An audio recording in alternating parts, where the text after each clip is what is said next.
Mwenyekiti wa Chama cha Demokrasia na Maendeleo Chadema, Mheshimiwa Tundu Antipas Mugwai Lissu, kwa siku ya jana maswali yalikuwa ni mengi baada ya taarifa ambayo ilitolewa na chama hicho na uongozi ama viongozi wa chama hicho kuwa ya kwamba hawafahamu Lissu alipo kwa sababu walipoenda kumtembelea katika gereza la Keko hawakumkuta na hawakupata majibu sahihi. Sasa leo Aprili 19 mwaka 2025, Chama cha Demokrasia na Maendeleo Chadema, viongozi wakuu wa chama hicho wamekutana na uongozi wa jeshi la magereza na kufahamishwa rasmi ya kuwa mwenyekiti wa Chama cha Demokrasia na Maendeleo Chadema Tundu Lissu amehamishwa katika gereza la Ukonga, yani amehamishiwa katika gereza la Ukonga lililopo jijini Dar es Salaam. Taarifa iliyotolewa leo na mkurugenzi wa mawasiliano na uenezi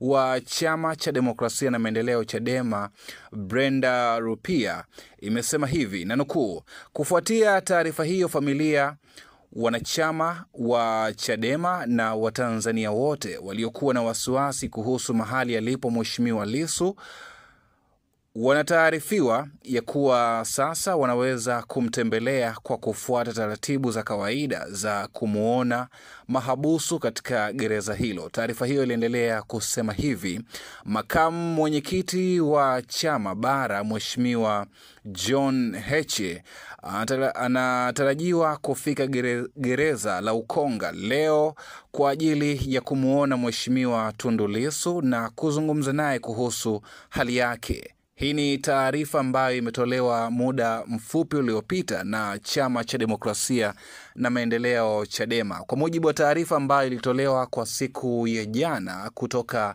katika chama hicho, ni juu ya kuwepo kwa sintofahamu ya kwamba Lissu yuko wapi baada ya kuwa ameenda kula alipokuwa mara ya kwanza kwenye gereza la Ukonga na kutokupata majibu ambayo waliweza kuridhika nayo na kuwa na maswali mengi ya kwamba mwenyekiti wa chama hicho Tundu Lissu yuko wapi. Lakini leo hii kwa mujibu wa viongozi wa chama hicho, baada ya kwenda katika gereza la Keko, basi walikutana na uongozi wa jeshi la magereza na baadaye basi waliweza kutaarifiwa kule ambako amehamishiwa Mheshimiwa Tundu Lissu ambaye ni mwenyekiti wa Chama cha Demokrasia na Maendeleo Chadema. Kwa mujibu wa taarifa ambayo imetolewa leo, pia kwa wale ambao wanahitaji kuweza kwenda kumuona, basi ni kuzingatia kufuata taratibu za magereza kwa ajili ya kwenda kumuona Mheshimiwa